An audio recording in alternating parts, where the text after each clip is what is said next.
അപ്പൊ ഇന്ന് നമുക്ക് മയ്യത്ത് കുളിയെക്കുറിച്ചാണ് പറയാനുള്ളത്. നേരത്തെ നമ്മൾ സൂചിപ്പിച്ചിട്ടുണ്ടായിരുന്നു, ഒരു നാട്ടിൽ ഒരാൾ മരണപ്പെട്ടു പോയാൽ 4 കാര്യങ്ങൾ ആ നാട്ടുകാർക്ക് നിർബന്ധമാണ്. ഒന്ന്, മയ്യത്ത് കുളിപ്പിക്കുക. രണ്ടാമത്തേത് കഫൻ ചെയ്യുക. മൂന്നാമത്തേത് നിസ്കരിക്കുക. നാലാമത്തേത് ആ നാട്ടിൽ തന്നെ മറമാടുകയാണ് വേണ്ടത്. ഇത് ഒരു നാട്ടിൽ മരണപ്പെട്ടു പോയ വ്യക്തിയുടെ പേരിൽ ആ മരണം അറിഞ്ഞിട്ടുള്ള ഏതെങ്കിലും ഒരാൾ ആ നാട്ടിൽ നിന്ന് ചെയ്തിരിക്കൽ നിർബന്ധമാണ്. ഇല്ലെങ്കിൽ ആ നാട്ടുകാർ മുഴുവനായി കുറ്റക്കാരാകുമെന്ന് ഫുഖഹാവ് പറയും. വേറെ ഏതെങ്കിലും ഒരു നാട്ടുകാരൻ നമ്മുടെ നാട്ടിൽ നിന്ന് മരണപ്പെട്ടു പോയാൽ ആ മയ്യത്ത് അങ്ങോട്ട് കൊണ്ടുപോകേണ്ടി വന്നാൽ യഥാർത്ഥത്തിൽ അതിവിടെ തന്നെ മറമാടുകയാണ് വേണ്ടത്. പക്ഷെ കുടുംബത്തോടൊപ്പം മറവ് ചെയ്യണമെന്ന് കരുതി ഒരു മയ്യത്തിനെ കൊണ്ടുപോകേണ്ടി വന്നു. അല്ലെങ്കിൽ സ്വാലിഹീങ്ങളായ അല്ലാഹുവിന്റെ ഔലിയാക്കളൊക്കെ അന്ത്യവിശ്രമം കൊള്ളുന്ന ഒരു മഖ്ബറയിലേക്ക്, ഒരു ശ്മശാന ഭൂമിയിലേക്ക് കൊണ്ടുപോകണം എന്ന് വന്നു. എന്നാൽ തന്നെയും അതിൻ്റെ മുന്നോടിയായിട്ടുള്ള കാര്യങ്ങളെല്ലാം ഇവിടെ നിന്ന് നിർവഹിക്കണം. അഥവാ മയ്യത്തിൻ്റെ മേലിൽ കുളിപ്പിക്കണം, കഫൻ ചെയ്യണം, ഇവിടെ നിന്ന് നിസ്കരിക്കണം. എന്നിട്ടാണ് ആ മയ്യത്ത് കൊണ്ടുപോകാൻ പാടുള്ളത്. എത്രത്തോളം എന്ന് ചോദിച്ചാൽ മഹാന്മാരായ ഫുഖഹാവ് പറയുന്നു, ഒരു മയ്യത്തിനെ മലക്കുകൾ കുളിപ്പിക്കുന്നതായി നമ്മുടെ ദൃഷ്ടിയിൽപ്പെട്ടു, അല്ലെങ്കിൽ ജിന്നുകൾ കുളിപ്പിക്കുന്നതായി നമ്മുടെ ദൃഷ്ടിയിൽപ്പെട്ടു.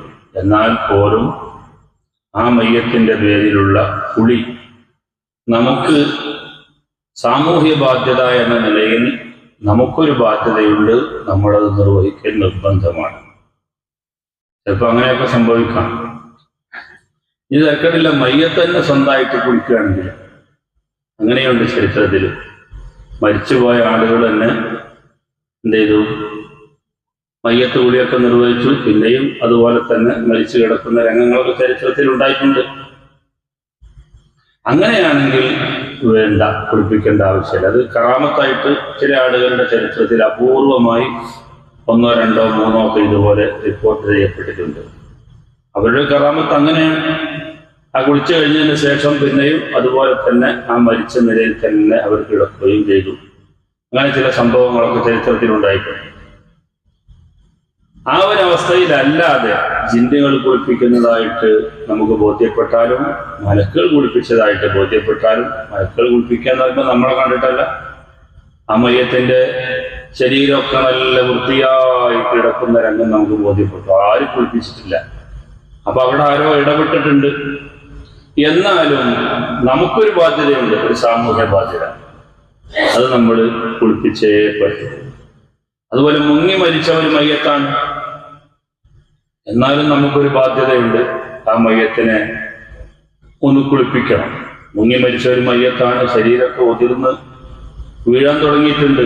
ഇങ്ങനത്തെ ഒരു സാഹചര്യത്തിൽ ഈ മയ്യത്തിനെ തൊട്ടുള്ള കുളി നിർവഹിക്കുന്നു എന്ന് പറഞ്ഞ് ജസ്റ്റ് ഒന്ന് മുക്കിയെടുത്താൽ മതി, അതോടുകൂടെ തീരുമല്ലോ കാര്യങ്ങളെല്ലാം. മയ്യത്ത് കുളിയെ സംബന്ധിച്ചിടത്തോളം നെയ്യത്തുണ്ടായിരിക്കൽ സുന്നത്താണ്. മയ്യത്ത് കുളിപ്പിക്കും, മയ്യത്തിനെ തന്നെ നെയ്യത്ത് വെക്കാൻ പറ്റില്ല. അപ്പൊ കുളിപ്പിക്കുന്ന ആളുകൾക്ക് ഈ മയ്യത്തിനെ തൊട്ടുള്ള കുളി ഞാൻ നിർവഹിക്കുന്നു എന്ന് പറയാം.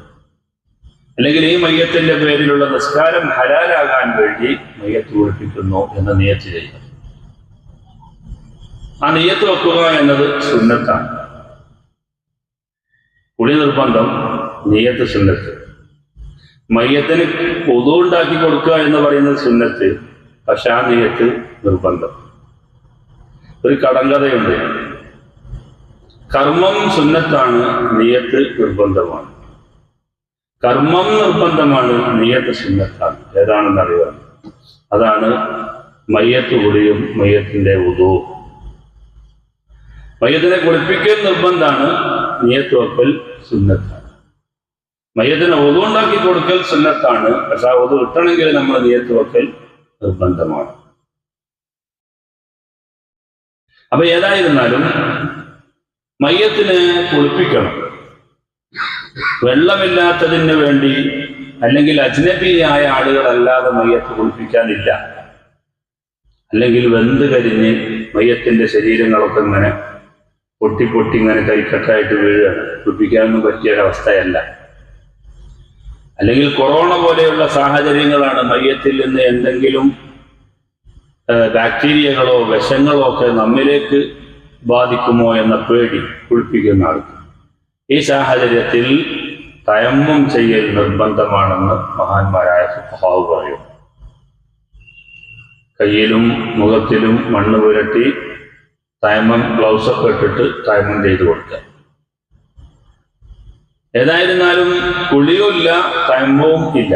ഈ സാഹചര്യത്തിൽ മയ്യത്തിന്റെ പേരിൽ നിസ്കരിക്കാൻ കഴിയില്ല. കുളിയുടെ ഏറ്റവും ചുരുങ്ങിയ വശം ശരീരത്തിന്റെ എല്ലാ ഭാഗങ്ങളിലും വെള്ളം എത്തിക്കുക എന്നുള്ളതാണ്. കുളിക്ക് ഒരുപാട് ക്രമീകരണങ്ങൾ പറയുന്നുണ്ട്. അതിന്റെ വിശദമായ കുളി നമ്മൾ ചർച്ച ചെയ്യും. നമ്മളിപ്പോ അങ്ങനെയൊന്നും പോയില്ല.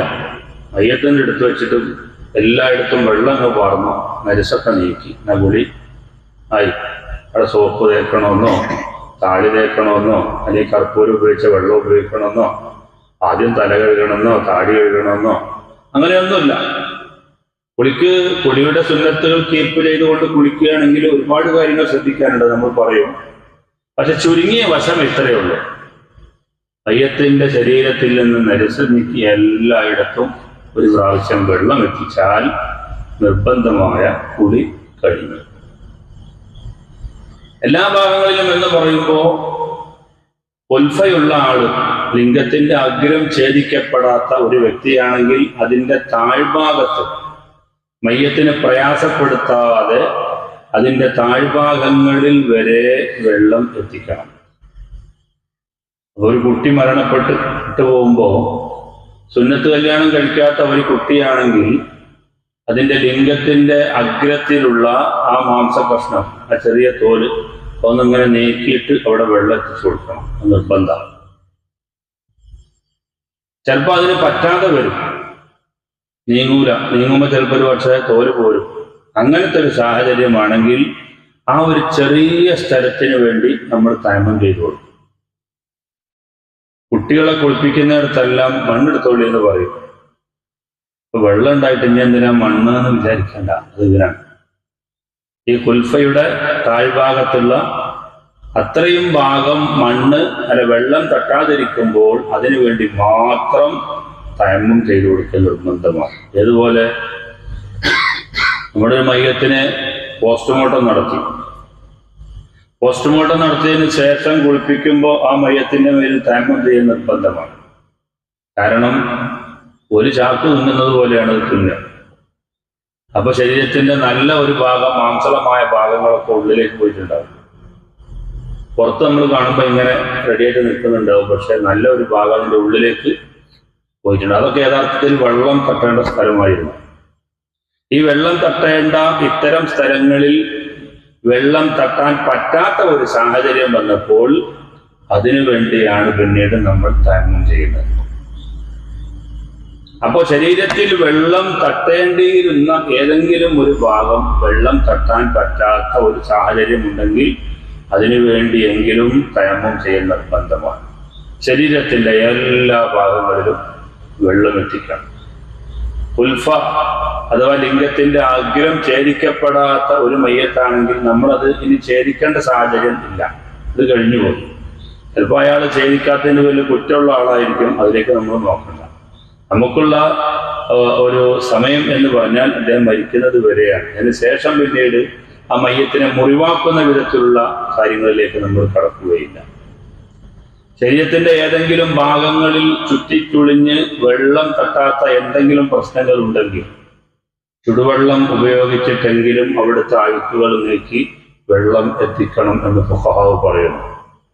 സാധാരണഗതിയിൽ മയ്യത്ത് കുളിപ്പിക്കാൻ ഏറ്റവും നല്ലത് തണുത്ത വെള്ളമാണ്. തണുപ്പ് എന്ന് പറയുമ്പോൾ ഐസിൽ വെച്ച വെള്ളമൊന്നല്ല, ഫ്രിഡ്ജിൽ വെച്ച വെള്ളമൊന്നല്ല, നാച്ചുറലായ വെള്ളം. വേണമെങ്കിൽ കടൽ വെള്ളം, ശുദ്ധമായ വെള്ളം കൊണ്ട് മയ്യത്ത് കുളിപ്പിക്കാം, അത് വിരോധമില്ല. അപ്പൊ അതേസമയം ചില ഭാഗങ്ങളിൽ അഴുക്ക് പുരണ്ട് കുറെ കാലങ്ങളായി പ്രായമെത്തി ശരീരത്തിന്റെ ഭാഗങ്ങളൊക്കെ ചുറ്റി ചുളിഞ്ഞു കിടക്കുന്ന സ്ഥലങ്ങളുണ്ടാവും. അവിടത്തേക്ക് വെള്ളം എത്താൻ പ്രയാസമാണെങ്കിൽ ചുടുവെള്ളം ഉപയോഗിക്കുമ്പോൾ അല്പം നീരലുണ്ടാവും, തൊലികളൊക്കെ ചിലപ്പോൾ നീർന്നു കിട്ടും. അങ്ങനെയുള്ള സമയങ്ങളിൽ ചുടുവെള്ളം ഉപയോഗിക്കണം എന്ന് ഫുഖഹാവ് പറയുന്നു. ഏതായിരുന്നാലും മയ്യത്തിന്റെ ശരീരത്തിൽ നിന്ന് എല്ലാ ഭാഗങ്ങളിലും വെള്ളം എത്തിക്കണം. ഒരാളുടെ മുടിയൊക്കെ ഇങ്ങനെ ജടകുത്തി നിൽക്കുകയാണ്, രോഗിയായി കിടപ്പായിരുന്നു. ജടകുത്തി നിൽക്കുന്ന കാരണം കൊണ്ട് ഇതിൻ്റെ ഉള്ളിലേക്ക് വെള്ളം എത്തിക്കാൻ പറ്റുന്നില്ല, എല്ലാം ഇങ്ങനെ കട്ട പിടിച്ച് നിൽക്കുന്നുണ്ട്. എങ്കിൽ ആദ്യം അത് മുറിച്ചെടുക്കണം, ആ ഭാഗങ്ങൾ മുറിച്ചെടുക്കണം. എന്നിട്ട് ബാക്കിയുള്ള ശരീരത്തിന്റെ എല്ലാ ഭാഗങ്ങളിലും വെള്ളം എത്തിക്കുക. ഈ മുറിച്ചെടുത്ത ഭാഗങ്ങൾ കഫൻ തുണിയിൽ തന്നെ എടുത്തു വെക്കണം. ശരീരത്തിൽ നിന്ന് കൊഴിഞ്ഞു പോയ എന്തെങ്കിലും ഒന്ന്, മരിച്ചാൽ പിന്നെ അങ്ങനെയാണ്, എല്ലാ വസ്തുക്കളും ചെയ്യണം. ചില സഹോദരിമാരുണ്ട്, ആർത്തവ സമയത്തൊക്കെ മുടിയൊക്കെ കൊഴിഞ്ഞു പോയാൽ അല്ലെങ്കിൽ നഖമൊക്കെ കൊഴിഞ്ഞു പോയാൽ അതെല്ലാം എടുത്തിട്ട് പിന്നെ കഴുകും, എന്നിട്ട് ഒഴിവാക്കും. അതിൻ്റെ ആവശ്യമില്ല. അതേസമയം മരിച്ച മയ്യത്തിൽ നിന്ന് എന്തെങ്കിലും ഒരു വസ്തു, അത് നഖമായാലും, നഖമൊന്നും പിന്നെ വെട്ടാൻ പാടില്ല, വെട്ടിയാലേ അതിൻ്റെ ഉള്ളിലുള്ള ടാറ് നീങ്ങുള്ളൂ എന്നെങ്കിൽ വെട്ട് തന്നെ വേണം. നഖത്തിൻ്റെ ഉള്ളിലൊക്കെ ടാറുണ്ട്, ഇത് നമുക്ക് തോണ്ടിയെടുക്കാനും വൃത്തിയാക്കാനും പറ്റില്ല എങ്കിൽ ആദ്യം അത് വെട്ടണം. അത് വെട്ടിയിട്ട് എല്ലാ ഭാഗങ്ങളിലും വെള്ളം എത്തിയെന്ന് അള്ളാഹുവിൻ്റെ സാന്നിധ്യത്തിലേക്ക് ഈ മയ്യത്ത് പോകുമ്പോൾ കുളിച്ച് ഫ്രഷായി റെഡി ആയിട്ട് വേണം നമ്മൾ വിട്ടയക്കാൻ. അപ്പൊ അതിന് വിഘാതമാകുന്ന എന്തൊക്കെ തടസ്സങ്ങളുണ്ട് ശരീരത്തിൽ, അതെല്ലാം നീക്കം ചെയ്യണം. എന്നിട്ട് അതിൻ്റെ എല്ലാ ഭാഗങ്ങളിലും വെള്ളം എത്തിക്കണം. ഏതെങ്കിലും ഒരു ഭാഗത്ത് വെള്ളം എത്താൻ പ്രശ്നമായാൽ, നേരത്തെ പറഞ്ഞതുപോലെ പോസ്റ്റ്മോർട്ടം ചെയ്തതിൻ്റെ പേരിൽ കുറേ ഭാഗങ്ങൾ ഉള്ളിലേക്ക് ചുരുണ്ടുകൂടി കിടക്കുന്നുണ്ടാവും, അതിനുവേണ്ടി തയമ്മും ചെയ്യണം എന്ന് മഹാന്മാരായ ഫുഖഹാവ് പറയുന്നു. അതാ കുളിപ്പിക്കുന്ന സമയത്ത് കുളിപ്പിക്കുന്നവന് അല്ലെങ്കിൽ തയമ്മം ചെയ്യുന്നവന് നെയ്യത്ത് നിർബന്ധമില്ല എങ്കിലും സുന്നത്താണ്. കുളിപ്പിക്കുന്ന സമയത്ത് ശ്രദ്ധിക്കേണ്ട ഒരു കാര്യം, ഔറത്തിലേക്ക് നോക്കാൻ പാടില്ല, അത് ഹറാമാണ്. മയ്യത്തിന്റെ ഔറത്തിലേക്ക് നോക്കാൻ പാടില്ല. നേരത്തെ പറഞ്ഞതുപോലെ ഒരിക്കലും നോക്കാതെ വെള്ളം എത്തിക്കാൻ കഴിയില്ല എന്ന് കാണുന്ന ഒരു സാഹചര്യത്തിലാണെങ്കിൽ അത്യാവശ്യത്തിന് വേണ്ടി നോക്കാം. അല്ലാത്ത ഘട്ടങ്ങളിലെല്ലാം പൊതുവെ മയ്യത്ത് കുളിപ്പിക്കേണ്ടത് ഒരു നീണ്ട തുണിക്കഷ്ണം മുകളിൽ ഇട്ടുകൊണ്ടാണ്. വെള്ളം ഒഴുക്കുന്നതൊക്കെ ഈ തുണിയുടെ മുകളിലൂടെയാണ്. അതിനാണ് നേർത്ത ഒരു തുണി വേണം എന്ന് പറയുന്നത്. മയ്യത്ത് കുളിപ്പിക്കുന്ന സമയത്ത് നേർത്ത ഒരു തുണി വേണം. ഔറത്തിന്റെ ഭാഗത്ത് മാത്രം ഒരു സ്പെഷ്യലായിട്ടുള്ള ഒരു തുണിയും കൂടി ഇട്ട് കൊടുക്കുക, അതിനത് തെളിഞ്ഞ് കാണാതിരിക്കാൻ വേണ്ടി. അല്ലാത്ത ഭാഗങ്ങളിലൊക്കെ ഒരു നേർത്ത തുണി മതി. ഇതിന്റെ മുകളിലൂടെയാണ് വെള്ളം ഒഴുക്കുന്നത്. കഴുകുന്ന സമയത്ത് നമ്മുടെ കൈവിറകൾ ഉപയോഗിച്ച് അല്ലെങ്കിൽ തുണിക്കഷ്ണങ്ങൾ ചുറ്റി മയ്യത്തിനെ ഇങ്ങനെ ഉരച്ച് വൃത്തിയാക്കണം. അതിന്റെ പൂർണ്ണമായ വശം ഇൻഷാ അല്ലാഹ് നമുക്ക് നാളെ പറയാം. പറഞ്ഞുകൊണ്ട് വരുന്നത്, ഔറത്തായ ഭാഗത്തിലേക്ക് തീരെ നോക്കാൻ പാടില്ല, ഔറത്ത് അല്ലാത്ത ഭാഗത്തിലേക്കും നോക്കാതിരിക്കലാണ് സുന്നത്ത്. ഇത് കണ്ടോ, അത് ഞാൻ നേരത്തെ കഴിഞ്ഞ ക്ലാസ്സിൽ നമ്മൾ പറഞ്ഞില്ലേ, മയ്യത്ത് കാണുന്നതിനെ കുറിച്ച്. മയ്യത്ത് കുളിപ്പിക്കുന്ന ആള് പോലും ഫുഖഹാവ് പറയുകയാണ്, മയ്യത്ത് കുളിപ്പിക്കുന്ന ആള് പോലും ഔറത്തായ ഭാഗത്തേക്ക് നോക്കാൻ പാടില്ല, അത് ഹറാമാണ്. അല്ലാത്ത ഭാഗത്ത് തന്നെയും നോക്കാതിരിക്കലാണ് സുന്നത്ത്. അപ്പൊ പുരുഷനെ സംബന്ധിച്ചിടത്തോളം മുട്ടുപൊക്കളിന്റെ ഇടയിലുള്ള സ്ഥലം ഇപ്പൊ ഔറത്തുള്ളൂ, അല്ലാത്തടത്ത് ഇപ്പൊ ഔറത്തില്ലല്ലോ, നമുക്ക് മറച്ചോളണമെന്നില്ല. നമ്മളിപ്പോ മുട്ടുപൊക്കളിന്റെ ഇടയിലുള്ള ഭാഗം നമ്മൾ മറച്ചു, ഏത് സൈഡിൽ നിന്ന് ഒരു പെണ്ണ് വരുന്നുണ്ട്, നമ്മൾ ഷർട്ടിട്ടില്ല എന്ന് വിചാരിച്ച് നമുക്കിപ്പോ കുഴപ്പമൊന്നുമില്ല, കാരണം നമ്മളെ ഔറത്ത് നമ്മൾ മറച്ചു. അവരിങ്ങോട്ട് നോക്കാതിരിക്കുക എന്നുള്ളത് അവരുടെ വ്യക്തിപരമായ പ്രശ്നങ്ങളാണ്. നമ്മളെ സംബന്ധിച്ചിടത്തോളം മറക്കേണ്ട ഭാഗം മറച്ചു.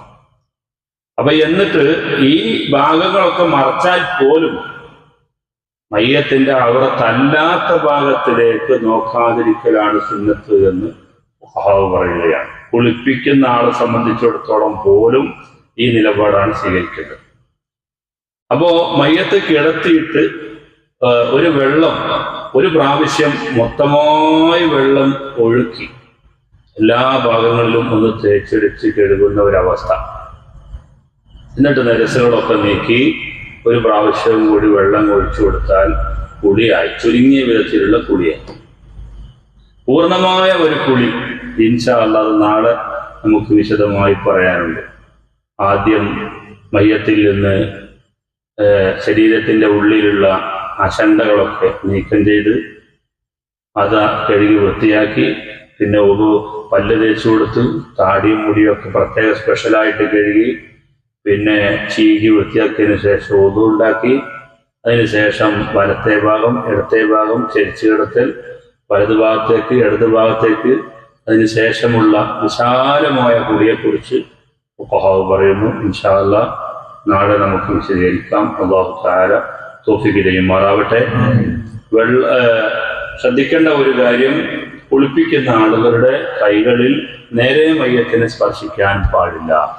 അതിന് കയ്യിൻ്റെ മുകളിൽ എന്തെങ്കിലും ശീല പ്രശ്നങ്ങൾ ചുറ്റണം. അവരത്തല്ലാത്ത ഭാഗത്തിൽ നേരെ കൈകൊണ്ട് തൊടൽ ഹറാമാണ്, അല്ലാത്ത ഭാഗങ്ങളിലും കറാഹത്താണ്. അതുകൊണ്ട് ഗ്ലൗസ് ഇട്ട് അല്ലെങ്കിൽ അതിന് ശീല ചുറ്റിയതിന് ശേഷമല്ലാതെ, ഇന്നിപ്പോൾ എല്ലാത്തിനും ഉറകളുണ്ടല്ലോ, പ്രശ്നമില്ല, അത് ഉപയോഗിച്ചുകൊണ്ട് മയ്യത്തിനെ കുളിപ്പിക്കുക. കിടത്തുന്ന സമയത്ത് മലർത്തി ഇങ്ങനെ കിടത്തണം. മയ്യത്തിനെ ഒരിക്കലും തന്നെ മുഖം കുത്തി കിടത്താൻ പാടില്ല, അത് ഹറാമാണ് എന്ന് ഫഖഹാവ് പറയുന്നു. ഇൻഷാ അല്ലാഹ് ബാക്കിയുള്ള ഇതിൻ്റെ പൂർണ്ണമായ കുളി നമുക്ക് നാളെ വിശദീകരിക്കണം. അല്ലാഹു തആല തൗഫീഖ് ചെയ്യുമാറാവട്ടെ. റഹ്മാനുർ റഹീമായ അൽ മലിക്കുൽ ജബ്ബാറായ അല്ലാഹുവേ, ഞങ്ങളുടെ ജീവിതത്തിൽ വന്നുപോയ എല്ലാ പാപങ്ങളും മഹത്തായ ഈ മജ്‌ലിസിന്റെ ബർക്കത്ത് കൊണ്ട് ഞങ്ങൾക്ക് നീ മാപ്പാക്കണേ റഹ്മാനെ. ജീവിക്കുന്ന കാലത്തോളം ഞങ്ങൾക്ക് ആഫിയത്ത് നൽകണേ റഹ്മാനെ. അല്ലാഹുവേ, ഞങ്ങളുടെ ഈമാനും തഖ്വയും വർദ്ധിപ്പിച്ചു തരണേ റഹ്മാനെ. പടച്ചവനെ, ഞങ്ങളുടെ ജോലിയിലും കച്ചവടത്തിലും ഞങ്ങളുടെ അമലുകളിലും നീ ബർക്കത്ത് ചെയ്യണേ റഹ്മാനെ. ഞങ്ങളുടെ ഇബാദത്തുകൾ മുടങ്ങുന്ന വിധത്തിലുള്ള ഒരു രോഗവും ഞങ്ങൾക്ക് നീ നൽകരുതേ റഹ്മാനെ. അവസാന നിമിഷം വരെ നിന്ന് നിസ്കരിക്കാൻ ഞങ്ങൾക്ക് തൗഫീഖ് നൽകണേ റഹ്മാനെ. അല്ലാഹുവേ, ഞങ്ങളുടെ കാര്യങ്ങളിലെല്ലാം നീ പ്രത്യേകം ബർക്കത്ത് ചെയ്യണേ റഹ്മാനെ. ഞങ്ങളുടെ ഇഖ്ലാസ് വർദ്ധിപ്പിക്കണേ റഹ്മാനെ. ഞങ്ങൾ ചെയ്യുന്ന കൊച്ചു കൊച്ചു അമലുകൾക്ക് വലിയ പ്രതിഫലങ്ങൾ നൽകി ഞങ്ങളെ നീ അനുഗ്രഹിക്കണേ അല്ലാഹ്. ആമീൻ ബിറഹ്മതിക യാ അർഹമർ റഹീമീൻ.